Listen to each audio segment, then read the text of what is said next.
Hola, ¿qué tal amigos? Bienvenidos una vez más a este programa especial, como siempre todos los jueves, en la noche, semanal, por supuesto, para que no se lo pierdan ni usted ni su familia. Mi nombre es Daniel Sucher y el programa, como ya lo saben, doble nudo. ¿Y por qué doble nudo? Porque con un solo nudo no se pueden agarrar las cosas bien. Así que el segundo nudo lo tengo aquí. ¿Cómo estás, Otto? Bueno, muy bien, contentísimo. Nuestro programa está volando. Para todos ustedes, básicamente decirles que A Doble Nudo ha sacado ya 2 programas. Han tenido una reproducción, estos programas son 250,000 reproducciones el primero, 200,000 reproducciones el segundo, solo en Facebook, más las reproducciones en YouTube. Nos puede encontrar en YouTube, puede referirle a otras personas que nos busquen en YouTube. Pero este mismo programa ahorita, 5 de la tarde jueves, pueden decirle a otras personas, mire, vamos a ver este programita, dura 1 hora, es un tema muy interesante el que traemos hoy. El tema de hoy, proteccionismo. Bueno, un proteccionismo. A ver, aquí nadie protege nada. Lo que sí podemos proteger con ustedes es que vengan ustedes, los fieles seguidores, y vengan y quédense aquí a doble nudo, porque el programa de hoy tiene una base fundamental y tiene que ver con lo que pasó hace unos días atrás con el tema del aguacate y Costa Rica. Pero antes de explicar todo eso, porque yo sé que aquí todo el mundo quiere hablar de las multas, quién es el responsable, qué es lo que se puede hacer. Y ojo, y no es solo aguacate el tema proteccionismo. ¿Qué es el proteccionismo, Otto? Y acá, cuando nosotros hablamos de proteccionismo, si bien lo acabo de mencionar, que protegemos a nuestros fieles seguidores, existen políticas en finanzas internacionales que tienen que ver con lo que se llama una industria naciente. Y así es como empieza todo el tema del proteccionismo a nivel internacional en algún momento de la época, hace 100 años, cuando tú tenías la posibilidad de decir, tengo un sector agrícola, automotor, el que tú quieras, y tú decías, es altamente competitivo, entonces podrías decir que la política te podría ayudar para protegerlos, ¿no? En una burbuja, lo fortaleces y a partir de ahí sales a competir. Pero creo que acá en Costa Rica se nos ha olvidado de toda esa frase, se nos ha olvidado alguna cosa. ¿Qué ha sentido? Y hay una parte en la historia nuestra, una historia más contemporánea. Sí, más contemporánea. Pues estamos hablando de los 70s, 60, 70s. En esa época, básicamente se estilaba en todos los diferentes países de América Latina proteger a diferentes sectores económicos. ¿Los protegían de qué? De la competencia. Entonces decían, ok, para que ustedes, productores, puedan producir ya sea sus bienes primarios, o sea, agropecuarios o inclusive cierta parte industrial, nosotros les vamos a proteger, nosotros gobernantes, estableciendo barreras a la entrada de productos de la competencia. Y 2 tipos de barrera. Una barrera arancelaria, que son impuestos de importación muy altos, para que entonces, si alguien quería competir con el productor, no sé, de llantas en Costa Rica, entonces tuviera que pagar unos impuestos muy altos para traer las llantas acá, o si quería traer, no sé, el zinc, o quería traer varilla, bueno, o lo que fuera. Y les voy a contar aquí, ¿tú te acuerdas algo que se llamaba sustitución de importaciones? Sí, bueno, ese es el modelo. Ese modelo que, a ver, primero antes que nada estamos en el 2022. Modelos de estos pasaron a la historia, están deteriorados, están desgastados, pero en algún momento funcionaron. Y de hecho, vos estás hablando de años 70, 60.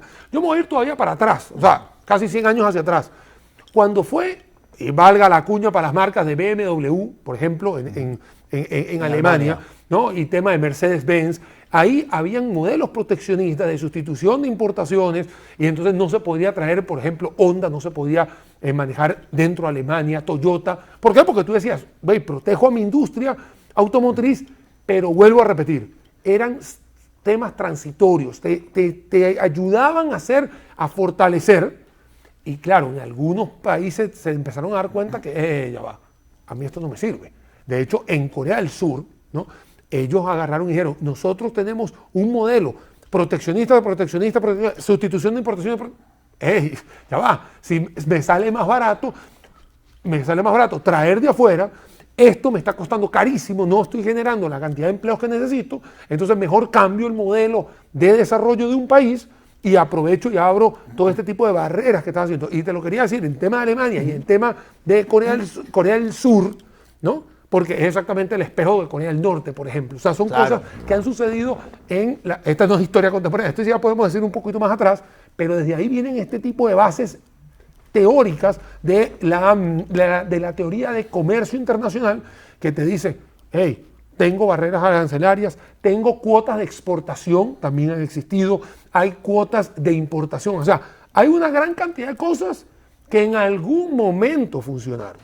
Sí, en los 70 acá en Costa Rica empezó a desarrollarse esa industria incipiente protegida por esas barreras arancelarias y no arancelarias de entrada, pero eso además en el marco de un mercado común centroamericano donde los empresarios y gobernantes de Centroamérica decían, ok, para que no haya competencia, me vuelvo lo absurdo, para que no haya competencia en un país entre varios productores, vamos a repartirnos el mercado centroamericano. En tal país puede haber tal industria, en tal otro, bla, bla, bla, de tal manera que se garantizaban que hubiera nada más un único productor en un país protegido y no había competencia. Eso era más o menos los 70, pero empieza también a desarrollarse algo que luego viene permeando todo hasta nuestros tiempos, que es el capitalismo de amigotes, que es donde básicamente las personas beneficiadas con esa protección, ¿de quién tenían la protección? Del gobernante. Y entonces el gobernante decía, chavalos, ustedes van a generar van a tener unas rentas cautivas porque le van a poder cobrar más a los consumidores de este país, en este caso Costa Rica, van a estar protegidos de la competencia, ustedes se van a hacer, pero multimillonarios, no necesariamente los más eficientes, no necesariamente los más efectivos. Ve que te comenté diciéndole a todo el mundo que nos está escuchando cuando empezaron este tipo de estrategias comerciales de proteccionismo y de sustitución de importaciones era para ser más productivo, más competitivo, fortalecer eso y poder después salir a hacer las cosas. Pero no es deteriorar, no es que seas ineficiente, no es que seas improductivo, no es que seas esto que está sucediendo hoy en día, que yo de verdad te digo una cosa, Otto, cuando yo estudié esto en mi posgrado, ahí, yo le preguntaba al profesor, yo le decía, mira, ¿a quién se le ocurre hacer esto hoy en día? Porque la historia va hasta aquí, pero ¿quién se le puede ocurrir hacer esto hoy en día con tantos accesos, con globalización, con tratados de libre comercio, bilaterales, multilaterales? O sea, tienes un montón de herramientas que te pueden ayudar e incluso tú puedes ayudar dentro de un país. Bueno, hoy porque vamos a hablar de productos agrícolas, pero tú podrías ayudar a productos automotrices, productos que tienen que ver con la construcción, podrías hacer un montón de cosas tecnológicos también que suceden incluso en China. Tienes lugares altamente de high-tech que son, protegidos en el sentido de que, hey, te doy toda la fortaleza para que salgas a competir a todo el planeta, no es que te quedes ahí. Esas son las cosas que yo me pongo a pensar. 2022, ¿cabe el proteccionismo? O en realidad cabe el proteccionismo como lo acabas de mencionar, porque existe el amigo, existe la argolla, existe el compromiso de que como hay alguien que me puso un dinero, que me puso una plata, que me puso algo, eso es lo que estamos viendo. Sí, y ahí donde vemos, nuestro país se ha llenado de monopolios, oligopolios, carteles, donde básicamente todos estos grupos organizados se acercan al gobernante de turno para buscar algún tipo de protección de la competencia. Entonces tenemos carteles que ha habido en el caso del cemento, tenemos carteles que ha habido a nivel de profesiones liberales, básicamente se las agencia con un gobernante para que digan, mire, ustedes van a cobrar esto, si no cobran esto, entonces lo sacamos a ustedes de acá y hay un acuerdo entre todos de que eso es lo que tienen que cobrar, o sea, no hay libre competencia, hay carteles que establecen precios para proteger a este grupo que está ejerciendo una actividad profesional particular, pero también acordémonos que cuando Costa Rica cambia de modelo de desarrollo en el 82, 83 por allá, fue el año 80 que empezamos a meternos en la promoción de productos de exportación, en la atracción de inversión y en la inserción de Costa Rica en el mundo, que empiezan a darse ya en el 90 el primer paso en esa dirección con un tratado de libre comercio bilateral, en este caso con México, teníamos Centroamérica, pero bueno, se hace con México y luego empiezan a firmarse otros tratados de libre comercio que lo que hacen es bajar los niveles de protección de productores locales, pero también empiezan a meter en la ecuación a un actor que había estado desapercibido, nada más y nada menos que el consumidor.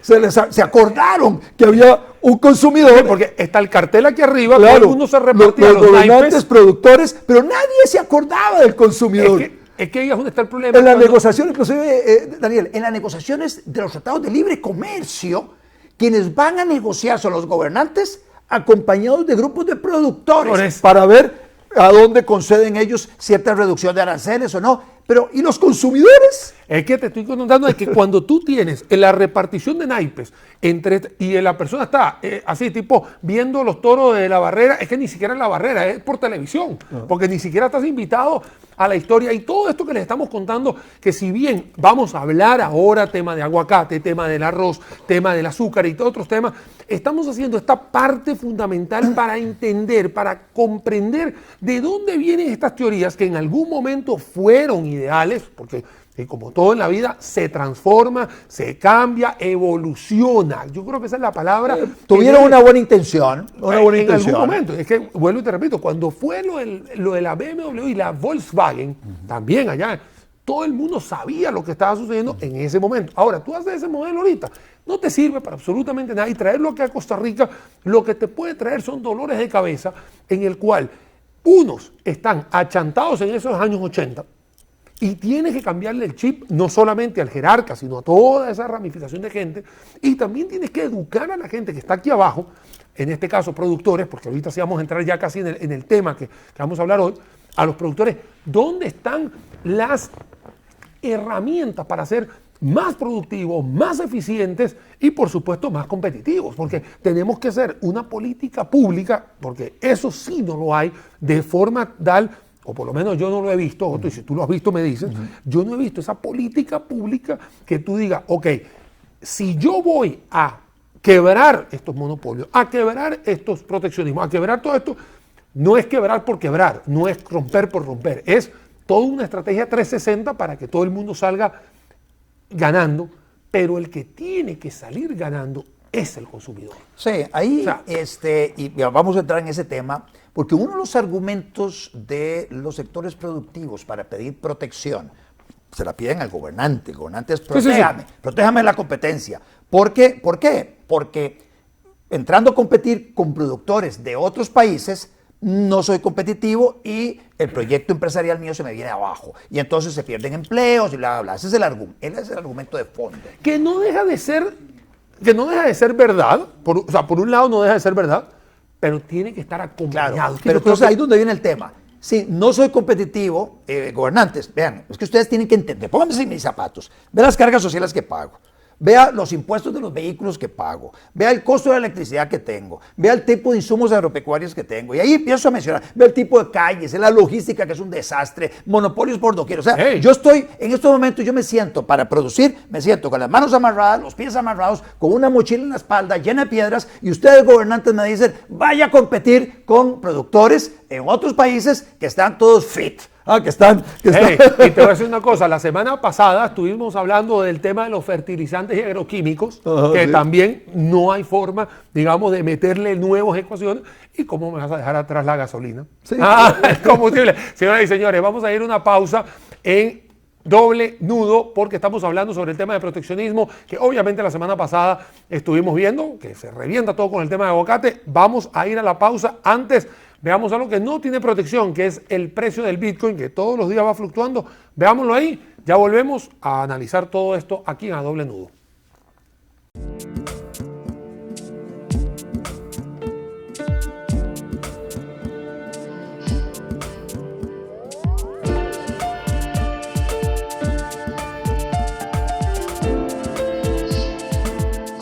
Hotel Palmar Real te trae la promo de verano 2x3. Pagas 2 noches y te obsequiamos una adicional. Reservas al WhatsApp 8325-8121.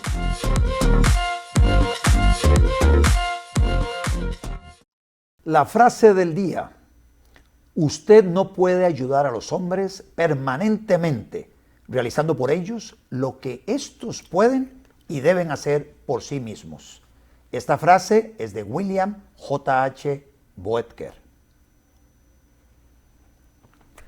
Nuevamente estamos aquí de vuelta a Doble Nudo hablando sobre el tema del proteccionismo, y de una vez, ahora sí, voy a entrar sin rodeos en el sentido de que no puede ser posible. Año 2015, estamos hablando hace 6, 7 años atrás, un gobernante le da un espaldarazo, eso quiere decir, apoya una decisión fitosanitaria y hoy, hace unas semanas, hace un par de semanas atrás, ya se veía venir lo que podía ser una fuerte multa en el tema del aguacate mexicano tipo Hass y que la Organización Mundial de Comercio ha dicho, Costa Rica, te la pelaste. Porque esa es la verdad y esa es la expresión y me disculpan acá, pero creo que esa es. En ese momento, 2015, un jerarca, en este caso Luis Guillermo Solís, dos jerarcas, el ministro de Agricultura con su viceministro, se inventaron... Y el director del Departamento Fitosanitario del MAC. A mí no me vengan con otro cuento. Se inventaron un argumento que lo acaba de decir el Organismo Mundial de Comercio, no tiene argumentos científicos para poder haber hecho eso, Otto. Eso es proteccionismo en siglo XXI. Sí, esto hablábamos en el segmento anterior de que hay proteccionismo o barreras al comercio, que algunas son de impuestos, barreras arancelarias, que son impuestos de importación, pero hay otras barreras que no son arancelarias. Y una de las barreras no arancelarias tiene que ver con el tema de salud, en este caso de salud fitosanitaria. Y entonces el gobierno se inventó, sin ningún criterio técnico ni científico, se inventó esta barrera y dice, ese virus que tiene el aguacate, la mancha solar, la mancha de sol, que tiene una parte del aguacate producido en México, eso hay un gran riesgo de que esa fruta traída a Costa Rica pueda contagiar las producciones de aguacate en Costa Rica y afectarnos seriamente. Entonces, sin criterio técnico ni científico, después de tener varias décadas de estar importadores costarricenses trayendo ese aguacate, nosotros comiéndonos el aguacate de las diferentes maneras, pues entonces se les ocurrió a ellos de que no, iban a parar las importaciones del aguacate Hass y aquí venían las razones del por qué lo hacían.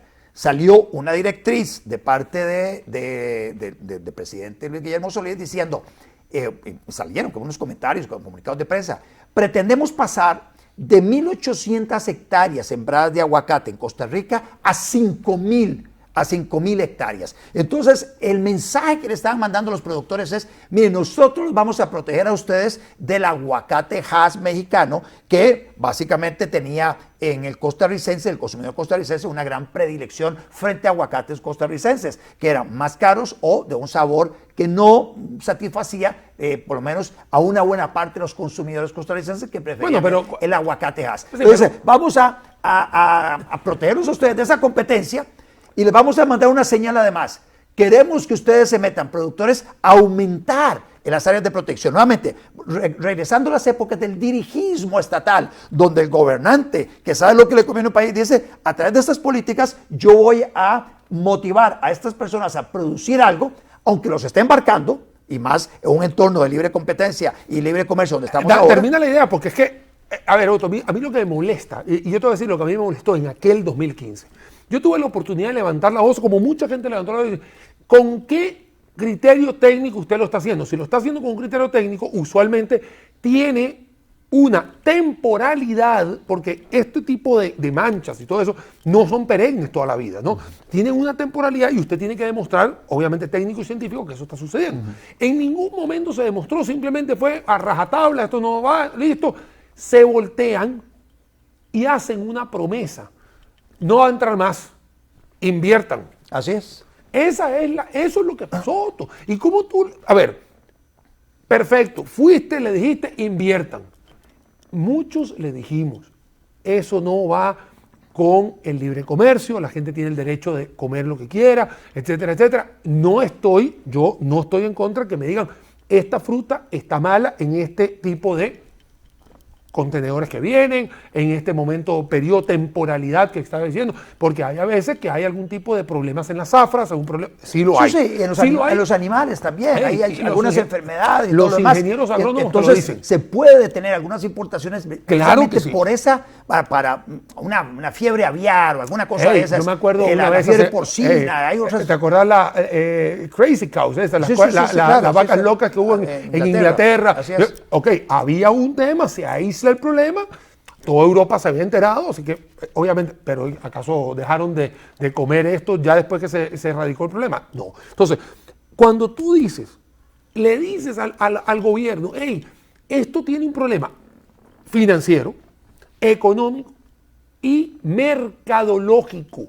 La imagen de Costa Rica, ¿cómo queda? Sí, sí. Otto, porque es que el tema es, a ver, ahorita vamos a meter las multas. Y las multas las vamos a tener que pagar nosotros con el bolsillo de nosotros. Además, porque ya pagamos una parte. Una parte son los $600,000 sí. que costó contratar a unos abogados, y esa es la parte que a uno le da coraje. Ellos sabían que no teníamos razón, porque no hay argumentos técnicos. Esa una juponada de Luis Guillermo Solís, pero que Carlos Alvarado sostiene, con Renato Alvarado, su ministro de Agricultura. Ellos lo sostienen en esta siguiente administración. Ya llevamos 7 años de esa vaina. Y entonces eso nos costó $600,000. de entrada. Eso es lo que le pagamos a un bufete para defendernos de algo de lo indefendible. que era indefendible. Ok, vamos a poner, bueno, vos sos el abogado, vamos a decir que ustedes los abogados siempre tienen ahí un margen de error, no sé. Yo sabía, al igual que muchísimas personas, que no había manera en el mundo. No íbamos a embarcar en estas 3 cosas. Así es. O sea, ok, perfecto. Ahora, viene la multa de los 5 millones, no sé qué cuánto dicen, porque viene la indemnización que puede pedir productores mexicanos. Productores mexicanos, pero también importadores costarricenses. Y entonces van a ir al Tribunal Contencioso Administrativo. Ya se habla de una cifra que anda entre $6 millones y 25 millones de dólares, que vamos a terminar pagando todos nosotros, y aquellos, los que tomaron la decisión, muy bien, gracias. Eso es algo que no puede quedar así. Hey, a mí lo que me preocupa es el siguiente escenario. La multa se va a pagar, la vamos a pagar todos nosotros, usted, yo, todo el mundo va a pagar a través del impuesto, ¿no? Juponada como queramos. Segundo, va a haber gente que va a decir, con Costa Rica, o ya no quiero hacer algún tipo de negocio, o, ¿sabes una cosa? A Costa Rica le gano fácil, no me quiere, le gano por un tema legal. Me preocupa mucho, Otto, algo que ha venido hablándose desde el informe de la OCDE de abril 2020, que tiene que ver con proteccionismo, que es el programa de hoy. Lo ha hablado claramente, pero quiero terminar el tema del aguacate porque este es el tema de hoy, bueno, tema, digamos, de la semana. Juponadas, nadie va a ir, todo el mundo va a ser, ¿cómo se llama? No va a haber vulnerabilidad para nadie. O sea, yo creo que nadie va a ir a la cárcel, nadie lo van a penar. Eso es lo que me preocupa a mí, que no hay ningún tipo de consecuencia a las personas o que sostuvieron esto o que sencillamente tomaron esta decisión cuando se les avisó. Es que a veces uno toma una decisión, nadie te avisa, aprendiste el golpe. Pero es que te lo avisaron un montón. Y bueno, en este caso que es totalmente abierto, que todo el mundo le dijo, no te metas acá. Lo que también me molesta muchísimo, me irritó mucho, es que en aquel momento, 2015, obviamente los memes volvieron a salir ahora. Claro. Es que la gente en ese momento, habían partidarios ideológicos que defendían eso a capa y espada sin preguntar. A ver, esto es un negocio. O sea, esto es un negocio donde había gente trayendo el aguacate, donde hay en México exportando el aguacate, aquí tienes la importación, hay pago de aranceles, etcétera, todo lo que tú quieras. Se está atentando contra una parte del sector comercial de Costa Rica.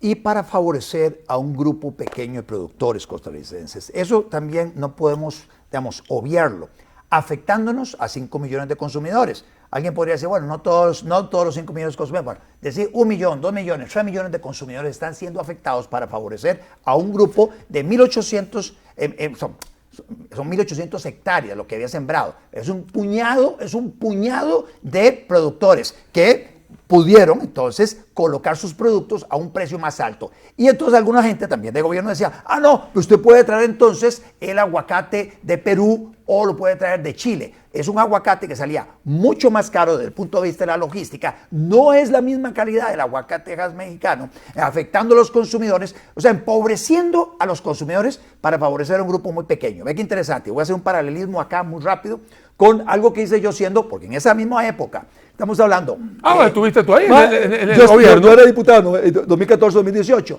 En el 2014, a finales de 2014, le mando yo una nota al ministro de Economía diciéndole, mire, hay un reglamento que impide la competencia en cemento. y hay 2 cementeras que se reparten el mercado 50-50. Y hay gente de Guatemala y de Colombia que quiere traer cemento acá para competir con ellos. Este reglamento impide la importación de cemento. Yo le llamo la atención sobre eso, como lo había hecho la Cámara de Construcción, como lo había hecho la Cámara de Comercio, como lo había hecho la Comisión de Promoción de la Competencia. Bueno, el ministro Wilmer Ramos hace modificación del decreto y empieza a permitir que venga cemento de otro lado. A mí me denuncian por tráfico de influencias y he tenido que soportar allanamientos y todo lo demás por impulsar o por llamar la atención de una medida que protegía a estas multinacionales, afectándonos a los 5 millones de consumidores. Bueno, eso es el contexto, porque eso se dio en esa época. Al mismo tiempo, el presidente con su ministro toma la decisión de decir, aguacate mexicano no entra a Costa Rica, para favorecer a un grupo pequeño, y ahí no pasa nada. Entonces, ahí donde uno dice, el mundo está al revés. Quien promueve libre competencia tiene que enfrentar un proceso penal de tráfico de influencias con allanamientos y todo lo demás, y quien de alguna manera utiliza el poder para impedir el libre comercio y favorecer a un grupo pequeño, a ese no le pasa absolutamente nada. Ahora te voy a contar una historia que es el aguas arriba de todo esto. Termina este tema del aguacate, ahora van a tener que reversarlo. Yo asumiría que en este próximo gobierno, que va a entrar en unos días, asumo que van a liberar esto. Yo me imagino. Yo también me imagino. Que lo van a hacer. Así es. Es más, ¿sabes lo que imaginaría yo para que la foto quedara mejor? Ojalá Carlos Alvarado ceda y lo haga él. Le quedan 15 días. Pero ya Renato Alvarado salió a decir, vamos a ver cómo nos ajustamos y lo llegamos de aquí al 8 de mayo. Soñar no cuesta nada. Lo que sí está claro es que estos productores tienen financiamientos, tienen deudas con los bancos, claro, deudas con las mutuales y deudas con las cooperativas, porque obviamente con esas promesas, claro, por supuesto, tú dices, mira, yo vengo y invierto, Ajá. y ahora ¿cómo vas a pagar eso? Así es. O sea, ¿cómo lo vas a pagar? Válidamente estas personas podrían llegar y decir, usted me engañó, ese acto suyo me hizo que yo me endeudara y ahora tengo esta producción que ya no me dan los costos porque me está entrando el aguacate mexicano mucho más barato, y entonces usted me está haciendo incurrir en pérdidas, voy a perder la casa, voy a perder la finca, estoy perdiendo hacha, calabaza y miel. Ahí es donde te digo yo que es un tema que la gente, o sea, porque la multa la vamos a pagar, ya lo dije, ya la multa, la otra cosa, el tema es cómo ahorita agarras los productores que tienen ese financiamiento, esa deuda, ese compromiso, como le quieran llamar, y ahora sí tienen que ir, porque el banco no le va a poder decir, mira, te acomodo esto 3 veces, 4 veces, máxime que acabamos de venir de acomodos pandémicos, digámoslo así, de la pandemia. Entonces, a ver, que haya sido ahí es donde yo veo que la cosa se va a complicar más y van a tener que ver a quién llaman, ¿no? Porque lo que creo yo, y aquí me corriges, es que el ministro de Agricultura que entre, ministra, ¿no?, que entre, va a derogar esto. Lo va a... Perfecto. No tengo la menor duda. Y él va a decir, mira, ya yo perdí, yo hago lo que debía que hacer, punto. Ajá, así es. Pero alguien, estos 3 señores, estos 3 colaboradores, estos 3 personajes, como le quieran llamar, son los que van a tener que ver qué hacer a partir de ahora. Y también a partir de ahora es algo que, vamos a dar una pausa. Petróleo, a cómo está el oro negro, se cotiza un poquito alto, han habido muchísimas cosas en los últimos días. Hago un paréntesis para explicar de que este precio que van a estar viendo tiene que ver con los confinamientos en China. También ha cerrado una de las plantas más importantes en Libia, por eso es que el barril de petróleo todavía sigue estando bastante caro para nuestros gustos, pero lo que sí gusta es a doble nudo. Vamos a una pausa, volvemos.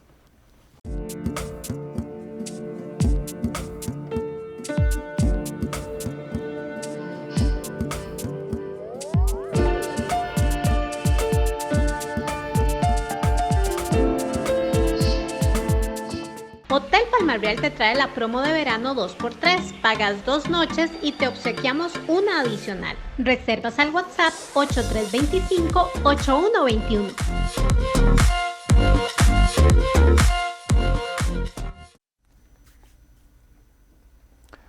Usted no puede ayudar a los hombres permanentemente realizando por ellos lo que estos pueden y deben hacer por sí mismos. Esta es la frase del día de William J.H. Boetker. Bueno, estamos en A Doble Nudo. Estamos hablando del tema del aguacate, pero también hay otro tema que se las trae. ¿Tú sabes qué me gusta a mí? Mi mamá me enseñó a comer aguacate con arroz. ¿A ti nunca te enseñaron a comer así? A mí me enseñó mi mamá a hacer eso. Delicioso, dicho sea de paso. Y dicho sea de paso. Y el otro, entonces el arroz. El arroz. Es el otro producto Por eso muy protegido en Costa Rica. Muy protegido. De hecho, inclusive, vos y yo hicimos algún programa, vos en el tuyo, yo en el mío, sobre el garrotazo arrocero y cómo la protección para un grupo muy pequeño de arroceros, estamos hablando de unos 1000 productores de arroz aproximadamente, con un puñado, no más de 10, es un puñado de industriales del arroz, nos tienen a todos los consumidores de arroz pagando un arroz muy caro. Mira, acá hay un tema interesante que quiero como ponerlo en el tapete para que todo el mundo entienda. Uno, esto no es un capricho de Daniel Sucher, empezando por ahí. Esto es un tema de que la OCDE, cuando hace este reporte que hizo en abril, dijo, hey, está el arroz de por medio acá, el arroz tiene un precio alto en toda Latinoamérica, tiene un precio alto cuando lo comparan, eso lo hizo la OCDE. La OCDE, un paréntesis, la OCDE es este club de países ricos, países con políticas públicas básicamente decentes, buenas prácticas, con buenas prácticas de gobierno y de políticas públicas que buscan que los países se desarrollen. Entonces nosotros decidimos formar parte de ese club, la OCDE, y como parte de los compromisos nos van a estar haciendo revisiones para ver si nosotros nos estamos ajustando a las buenas prácticas del club. Bueno, ya han venido a hacer algunas revisiones y ahí es lo que estaba mencionando Daniel. Entonces, ese es un estudio que ellos dicen y que lo ponen ahí y de verdad, aparte que el estudio está al alcance de cualquiera de nosotros, hay un estudio que se hizo desde uno de los investigadores en Banco Central en tema de arroz y que habla la cantidad de empleos que genera directos o indirectos, que empieza a empezar a quitar todos estos mitos de que son no sé cuántos miles de empleos. No, hay 4.000 empleos por aquí, hay 3.000 por allá, o sea, hay números sólidos que da el número. ¿Qué pasa si el arancel se quita? Que es uno de los proteccionismos, que ahora en este caso es el proteccionismo a través de la cuota arancelaria. Bueno, ¿qué pasa si se quita esto? ¿Qué pasa si se abre esto? Y todo indica a que, según ese estudio, 1.000 personas de las 8.000 que están ahí metidas serían absorbidas por las nuevas tecnologías que hay en otra parte. Entonces, no habría un desempleo como... Entonces, cuando tú juntas este estudio y adjuntas el otro estudio y dentro del estudio empiezas a ver los analistas que te dicen, mira, estamos hablando de un proteccionismo caprichoso, estamos viendo un proteccionismo que hay un líder que es el ministro o ministra de Economía, Industria y Comercio que se reúne un domingo en la noche a firmar decretos, cuando jamás has visto eso, digamos en los 20 años que llevo yo casi viviendo aquí. O sea, cuando tú has visto, entonces si lo hacen a escondidas, si lo hacen protegiendo, si lo hacen hablando y para colmo, mintiendo a la gente. Sí, porque a mí me dijeron mentiroso 1000 veces. Así es. Y yo le digo, acá está el estudio, no lo estoy inventando yo. Entonces, ahí donde tú te dices, algo está pasando con este proteccionismo que pareciera que todo el mundo se vuelve loco cuando se habla del arroz. Entonces, ¿por qué el arroz está protegido? Ok, alguien tomó la decisión.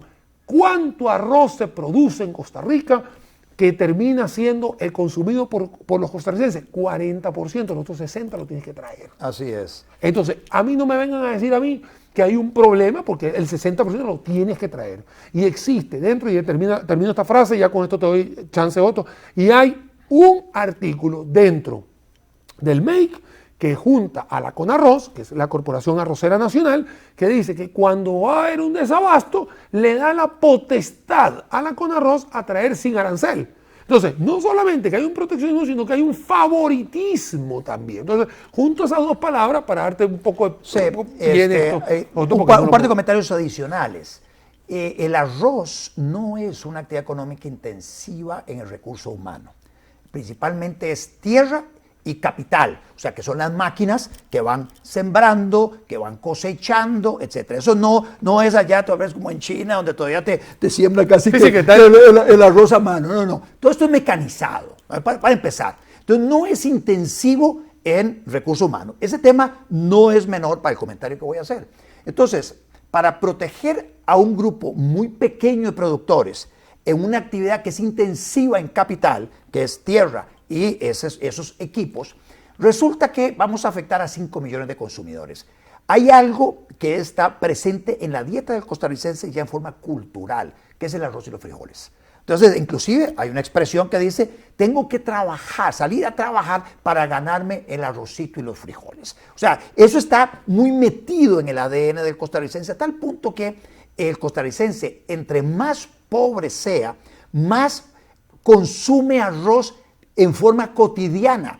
Las personas de niveles socioeconómicos más altos, la verdad es que el arroz lo comen muy de vez en cuando, pero el pobre come el arroz prácticamente todos los días. Lo acompaña a veces con frijoles, con guineo, con aguacate. De vez en cuando, una vez a la semana, le mete alguna proteína por acá, un poquito tal vez de atún, una carne, un pedacito de pollo, etc. El guineo y alguna verdurita. Y eso es lo que come el tico. Pero entonces el punto que quiero hacer ver acá es que hay 1,5 millones de costarricenses pobres. Hay 300,000 personas en miseria en Costa Rica que de sus escuálidos recursos utilizan un porcentaje muy alto de esos recursos para comprar arroz. Entonces hay una transferencia de los más pobres a un grupito de personas muy ricas. Y eso es el efecto, alguna gente le dice hood robin, que le quitas al pobre para el rico. Lo que pasa es que acá, que hay un tema que, vamos a ponerle esos números, sí, digamos, la persona que está, digamos, en más índice de pobreza, tiene indicadores de 60, 70, hasta 80%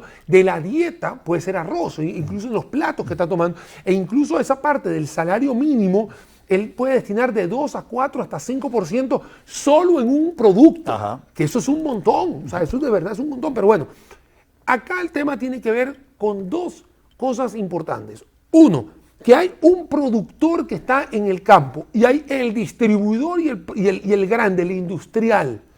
¿Dónde se queda la plata? La plata se queda aquí, no llega aquí abajo porque este sí está con las manos sucias, haciendo de tripas corazón, y ahí es donde está el problema. Entonces, cuando yo veo que pelean con uno, no, porque pelean, yo digo, ¿y por qué no pelea para que le bajen las cargas sociales? ¿Por qué no le pelean para que le bajen los intereses? ¿Por qué no los intereses del tipo banca de desarrollo, digamos, agrícola? Insumos agropecuarios. Insumos agropecuarios. ¿Por qué no hablan sobre una especie de subsidio a temas de diésel o de temas de gas LP? ¿Por qué no? ¿Por qué no los veo peleando? Sí. Impuestos a la maquinaria que utilizan ellos. Digamos, de los 105 impuestos, sé que hay una gran cantidad de impuestos que son agropecuarios y todo eso. ¿No? ¿Por qué no los veo peleando con eso? Así es. ¿Por qué yo no lo veo? Voy a hacer un paréntesis. Hace unos días atrás, casualmente el martes pasado, o sea, el martes hace 2 días, aumentó 205 colones en la tarifa del taxi, y obviamente también trajeron a colación el tema de las economías compartidas. Y bueno, y todo así. Y yo siempre he dicho, ¿y por qué yo no veo a los taxistas peleando por la ley que los tiene anclados hace 40 años? Bueno, hubo algunos taxistas, y es lo interesante de esa nota que estás mencionando, hubo algunos taxistas que dijeron, hey, Arecep, no me ajuste la tarifa hacia arriba porque ya de todas maneras no estoy compitiendo. No estoy compitiendo. Déjeme a mí ver de qué manera me agencio yo con mis clientes. Bueno, no me suba la tarifa. Vale, digo yo, no estoy en Costa Rica. Primera vez que veo a los taxistas en esa posición, pero estoy de acuerdo con vos. Exacto. Ellos debieran señalar a dónde están las distorsiones. Para bajar y eliminar esas distorsiones. ¿Dónde está el obstáculo? ¿Sí? El obstáculo para no competir. Porque yo te voy a decir una cosa. Yo sé que nos fuimos para el tema de taxi y vamos a volver un minuto. Hasta ahora estoy escuchando yo que hay un avance con el tema de la publicidad en los taxis, ¿no? Eso yo lo he visto hace años. En Venezuela hay. Y bueno, en Estados Unidos. El Consejo de Transporte Público y Arecep no les ha permitido a los taxis utilizarlos como una valla ambulante. O sea, teniendo los ingresos adicionales. Eso es una cosa. Me voy a volver a lo del arroz, pero eso es lo que quiero yo decir. O sea, la esencia de que si vas a pelear, no te busques a un Daniel, no te busques a un Otto. Búscate lo mismo que te está haciendo no ser competitivo. Sí. O sea, tienes un problema de banca de desarrollo, tienes un problema de cargas sociales, tienes un problema de impuestos sobre la renta. Bueno, ahí están los problemas. Peléate, grita. O sea, ahí no está. Pero no y ahí vamos a estar, Daniel y yo, del lado de ustedes también. Levantando la voz y gritando como lo estamos haciendo. Yo te voy a decir una cosa. Ahorita se supone que ahora por decreto van a quitar el 37% de esta barrera arancelaria del arroz, porque el Rodrigo Chávez lo ha mencionado en campaña, etcétera, etcétera. Ese es el proteccionismo para hacer más caro el arroz y que no sea atractivo para el que hace la importación. Perfecto. Si usted lo quita, usted pone a todo el mundo a jugar en la misma cancha. Entonces van a decir, es que yo no soy competitivo. Con mucho gusto, ¿sabe una cosa? Venga, ahí sí Daniel lo ayuda. Vámonos a marchar. Bueno, marchar obviamente desde el punto de vista de, vamos a poner los argumentos en lo que usted, en sector primario que genera tanta cantidad de personas en empleo, y no tiene nada que, no solamente es arroz, puede ser cualquiera. Papa, chayote, yuca, lo que tú quieras. Vamos a hacerlo más competitivo. Vamos a hacerlo más competitivo. Vayamos al Ministerio de Economía, Industria y Comercio, vayamos al Ministerio de Planificación, vayamos al Consejo Económico. Hey, señores, necesitamos que el sector primario sea competitivo para que la gente que está en ese 80% de desempleados, que es gente que solamente tiene colegio o menos, que se pueda emplear en el agro, o que la gente en las zonas rurales, que tenemos un índice de desempleo por encima del 35%, porque eso lo conoce la gente, que hay mucha parte agro. Bueno, incentivemos a que la gente sea productiva en el agro, pero el problema no es el arancel. No. Me explico, o sea, es que la gente vea el arancel. Así es. Y es interesante porque uno vea, inclusive partidos de izquierda, defendiendo ese modelo, un modelo que empobrece a 5 millones de consumidores, donde hay 1,5 millones de consumidores pobres, 300,000 en miseria. No dicen nada, estos grupos de izquierda no dicen nada y están muy satisfechos con un sistema que favorece a un puñado de productores. Aquí, efectivamente, la ruta que tenemos que seguir es eliminar el arancel, pero al mismo tiempo trabajar aceleradamente en eliminar todas esas barreras, todos esos costos, todas esas distorsiones que hacen que los productores nuestros, productores costarricenses, sean menos competitivos. Pero ahí es donde tiene que estar la energía. Sí, es que ahí decíamos en el primer, no sé quién fue el que lo dijo en el primer bloque, de que tú tienes que hacer, puedes quitar, perfecto, pero también tienes que hacer la política pública que acompañe en un 360 a hacer las cosas bien. Porque no es un capricho de Daniel, quiten eso, que esto no hace. No, es un tema 360. Vas a quitar el arancel del 37%, perfecto. Quitas obviamente el tema del desabasto, no sé qué, porque eso es cuento que está favoreciendo a la Corporación Nacional, o sea, perfecto. Libre importación. Libre importación. Ahora sí, vamos a competir todos, no hay ningún problema. Que no puedo hacerlo porque pasa esto en Siquirres, pasa esto en Turrialba, pasa esto en San Carlos, pasa donde sea. Ok, ahí sí necesitamos nosotros ver este tipo de políticas públicas que tienen que favorecer, quitar esas trabas, quitar esos modelos, viejos modelos, para que... ¿Y sabes quién termina ganando? Consumidor final es el que termina teniendo un arroz más barato, señoras y señores, y barato también se están dando cuenta aquí que les vamos a dejar el tipo de cambio que ha tenido unos cuantos días de retroceso porque ha bajado la ansiedad, esa incertidumbre que tuvimos al principio casi que del mes de abril por el tema de las elecciones y que por supuesto ha ido bajando poco a poco buscando ese cauce original, un cauce natural, no original, natural del tipo de cambio. Pausa, volvemos aquí a Doble Nudo.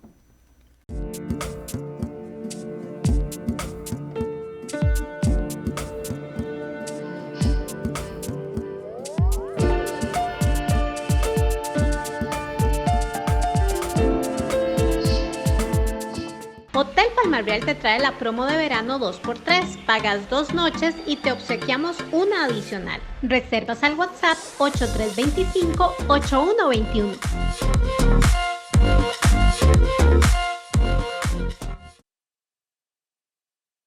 Usted no puede ayudar a los hombres permanentemente realizando por ellos lo que estos pueden y deben hacer por sí mismos.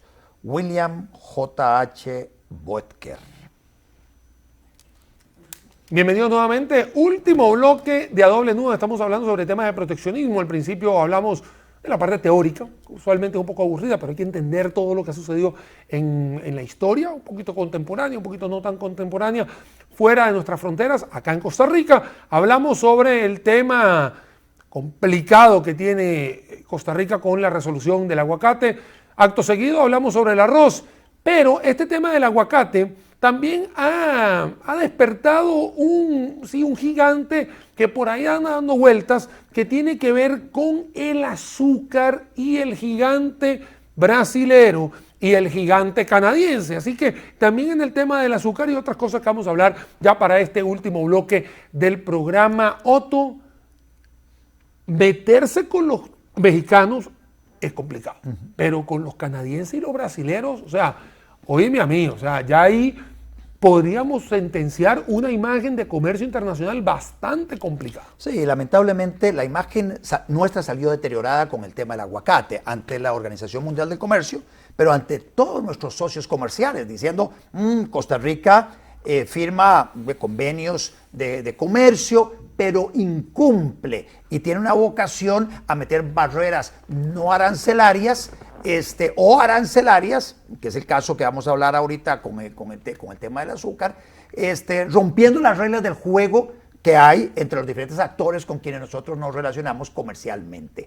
Ese tema del aguacate nos lleva al tema del azúcar.